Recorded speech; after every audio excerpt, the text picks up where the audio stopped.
Hello dear students, आज का व्याख्यान समाजशास्त्र और राजनीतिक विज्ञान पर आधारित है। राजनीतिक विज्ञान क्या है या पॉलिटिकल साइंस क्या है, राजनीतिक शास्त्र जिसको आप हिंदी में कहते हैं क्या है। राजनीतिक विज्ञान के अर्थ को समझा जाए, इसके अध्ययन की विषय वस्तु क्या है इसको समझा जाए। देखिए, सरकार के संगठन व प्रशासन, उसका इतिहास, सिद्धांत, सत्ता की प्राप्ति, विभाजन, उसे कायम रखने का अध्ययन ही ये इस परिधि में शामिल है, यानी कि पॉलिटिकल साइंस की परिधि में अध्ययन विषय वस्तु में शामिल है।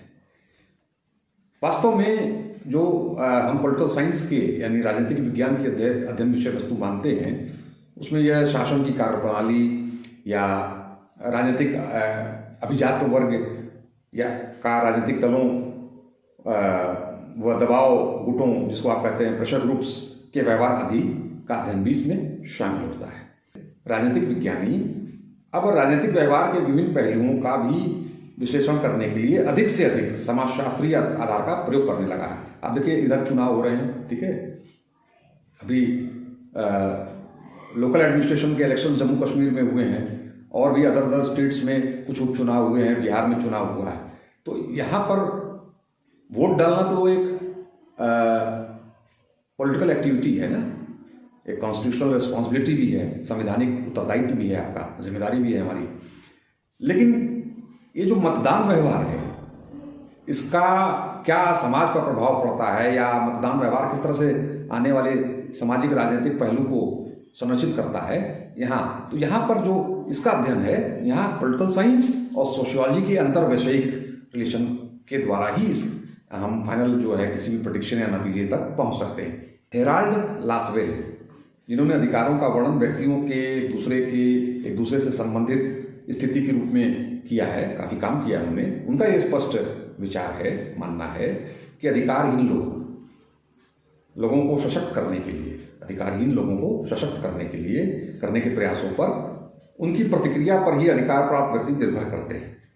समाजशास्त्रीय व्यक्ति की सामाजिक अंतःक्रियाओं का अध्ययन विभिन्न परिस्थितियों में करता है, जबकि राजनीतिक विज्ञानी सामाजिक अंतःक्रियाओं का अध्ययन राजनीतिक व शासन संबंधी स्थितियों में ही करता है, ठीक है। तो और वो भी मुख्यतः सत्ता के प्रवाह की खो लेने के बाद उसकी पूर्वानुमान लगाने के लिए। तो बेसिकली भेद अगर हम कहें तो आपको भेद ध्यान में यहाँ रखना है। इसको आप नोट भी कर सकते हैं कि पॉलिटिकल साइंस यानी राजनीतिक विज्ञान क्या है। पहला राज्य व शासन का विज्ञान है। समाजशास्त्र समाज का वैज्ञानिक अध्ययन है, सामाजिक अंतःक्रियाओं का, सामाजिक समूहों का, है ना, वैज्ञानिक अध्ययन है। दूसरा, राजनीतिक शास्त्र केवल राजनीतिक संबंधों का अध्ययन करता है, समाजशास्त्र सामाजिक संबंधों का अध्ययन करता है। तीसरा, राजनीतिक शास्त्र केवल उन मानवीय संबंधों पर अपना ध्यान केंद्रित रखता है इनके लक्षण राजनीतिक होते हैं या इनकी मूलभूत भाव जो है वो, इनका स्पिरिट जो है वो पॉलिटिकल होता है। समाजशास्त्रीय या समाजशास्त्र सामाजिक संबंधों के सभी प्रकार व रूपों का सामान्य रीति से अध्ययन करता है, ठीक है। आखिरी, राजनीतिक शास्त्र उन सामाजिक नियंत्रणों का अध्ययन करता है जिन्हें राज्य ने अपनी स्वीकृति प्रदान की है ना।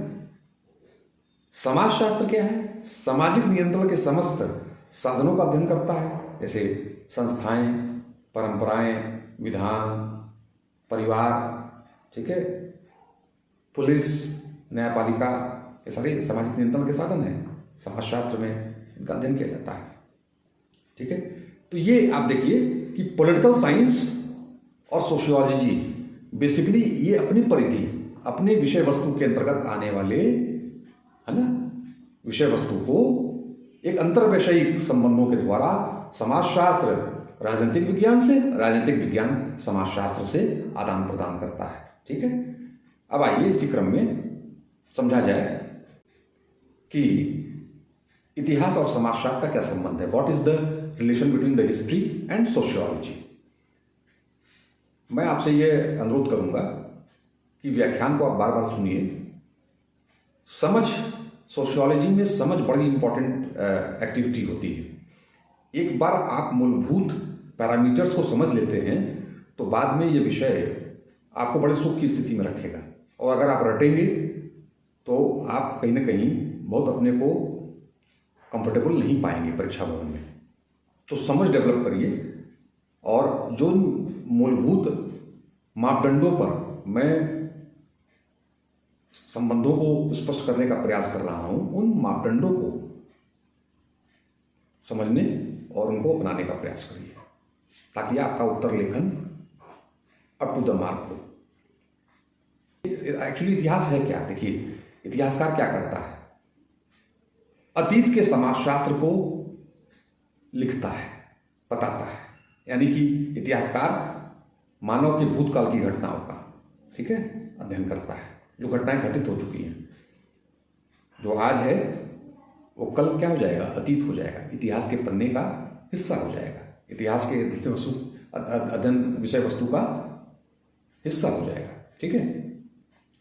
तो इतिहासकार इस प्रकार अतीत की घटनाओं का अध्ययन करते हैं। तो किसी विशिष्ट समय पर वास्तव में क्या घटित हुआ, इतिहासकार का संबंध, इतिहास का संबंध उससे रहता है। जैसे भारत में मान लीजिए 1857 का स्वतंत्रता संग्राम हुआ, तो वो कैसे प्रारंभ हुआ और ईस्ट इंडिया कंपनी ने उसको कैसे दबाया। दूसरी ओर समाजशास्त्री क्या करता है? मानव व्यवहार के सामान्य जो व्यवहार होते हैं, सामान्य सिद्धांत होते हैं, समाजशास्त्री क्या करता है कि मानव व्यवहार के सामान्य सिद्धांतों के विकास की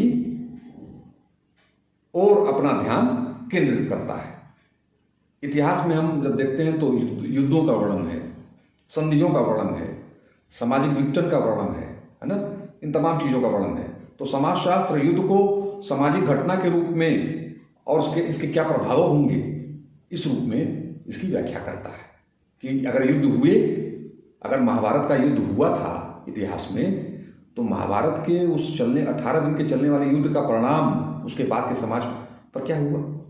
तो यहाँ पर समाजशास्त्र और इतिहास का संबंध हमें दिखाई पड़ता है, दृष्टिगत होता है। इतिहास सभ्यता और संस्कृति की विशिष्ट काल के आधार पर अध्ययन करता है, वहीं समाजशास्त्र सभ्यता और संस्कृति की उत्पत्ति, विकास आदि की प्रक्रिया, यानी कि सभ्यता और संस्कृति की उत्पत्ति कैसे हुई, उसका विकास कैसे हुआ, इन प्रक्रियाओं का वैज्ञानिक अध्ययन करता है। अभी आप देखिए कि किसानों का आंदोलन हो रहा है दिल्ली राज्य की सीमाओं पर, ठीक है। समाजशास्त्री इसका अध्ययन करेगा, ठीक है। इसी प्रकार तमाम जनजातियों के आंदोलन हुए हैं, नक्सली आंदोलन है, औद्योगिक श्रमिकों का आंदोलन है, पिछड़ी जाति वर्गों का आंदोलन है। तब ये उन आंदोलनों से आगे जाकर सामाजिक आंदोलन के बारे में एक जनरल हाइपोथेसिस, एक सामान्य प्राकल्पना, है ना, का निर्माण करते हैं। इतिहासकार क्या करेंगे कि किसी विशिष्ट घटना में लोगों के व्यवहार से ही अपना सरोकार रखते हैं, है ना। कार्य कारण संबंधों की बात वो नहीं करते, उसकी परिधि में आता है कि नहीं आता है, इसके विस्तार में हम नहीं जाएंगे, ठीक है। लेकिन समाजशास्त्र की परिधि में आता है, और समाजशास्त्र जो है उस संबंध का, कार्य कारण संबंध पर अपना ध्यान केंद्रित करता है और उससे निष्कर्ष प्राप्त करता है। तो इतिहासकार क्या करेगा कि किसी विशिष्ट घटना में, जैसे अभी जो मैंने किसान आंदोलन की चर्चा की जो दिल्ली में कई दिनों से चल रहा है, तो किसी विशिष्ट घटना में लोगों के व्यवहार से इतना सरोकार रखेगा समाजशास्त्री, उन प्रक्रियाओं का सामान्यीकरण करेगा, ठीक है। इतिहासकार और समाजशास्त्री एक दूसरे के उपकरण और कार्यप्रणालियों का अध्ययन में उपयोग करते हैं, ठीक है। ये एक ध्यान रखने वाली बात है। समाजशास्त्र संस्थाओं के विकास के अध्ययन में, या इस तरह की जो इतिहास में सामाजिक घटनाएं घटित हो चुकी होती हैं, उसके वैज्ञानिक अध्ययन के लिए पारंपरिक इतिहासकारों की उन्हें आवश्यकता होती है। वही इतिहासकार भी किसी घटना से संबंधित अनेक तथ्यों में से ही सही तथ्यों को चुनकर और उन चुने हुए तथ्यों से ही सामाजिक तथ्यों के चुनाव में मार्गदर्शन हेतु समाजशास्त्रियों के सामान्यीकरण पर ही निर्भर रहता है।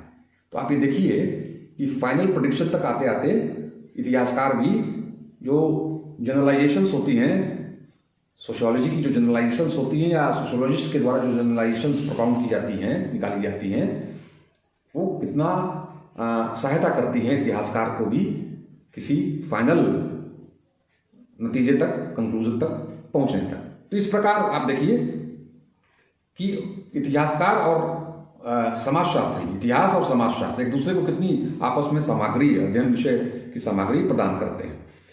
अब जैसे समाजशास्त्र में हम जाति व्यवस्था बदल रही है, महिलाओं की परिस्थिति में परिवर्तन हो रहा है, विवाह के तौर तरीकों में परिवर्तन हो रहा है, लिव इन रिलेशनशिप आ गया है जो विवाह रूपी संस्था को क्षतिग्रस्त कर रहा है।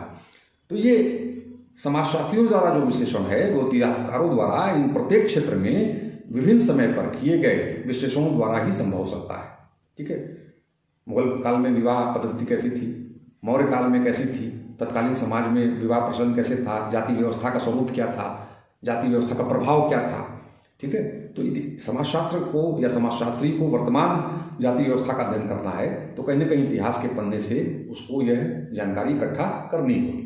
ठीक है, तो यहाँ पर हम गोल्डनर सोशियोलॉजिस्ट थे, उनका एक स्टेटमेंट बड़ा इंपॉर्टेंट है, मुझे ध्यान आ रहा है।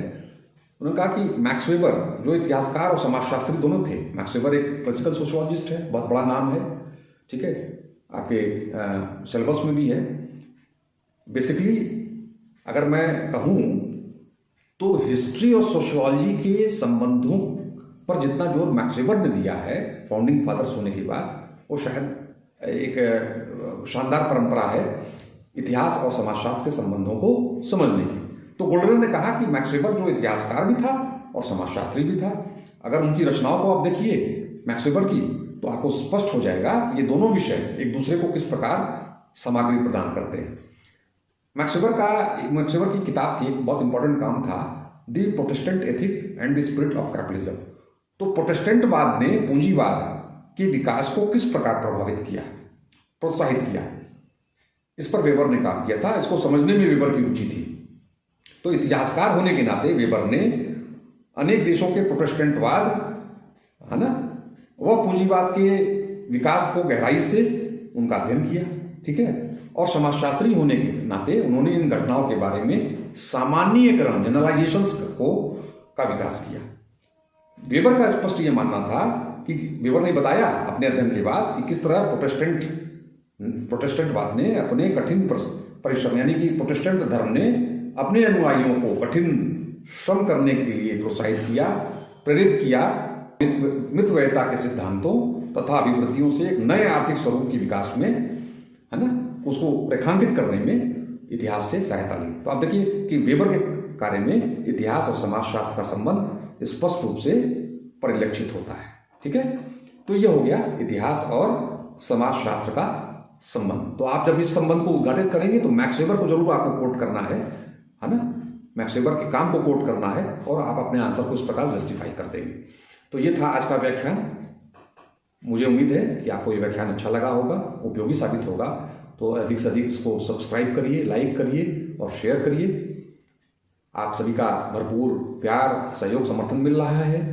हमारी पूरी टीम इसके लिए आभारी है। आते हैं अगले व्याख्यान में नए विषय को लेकर। Thank you.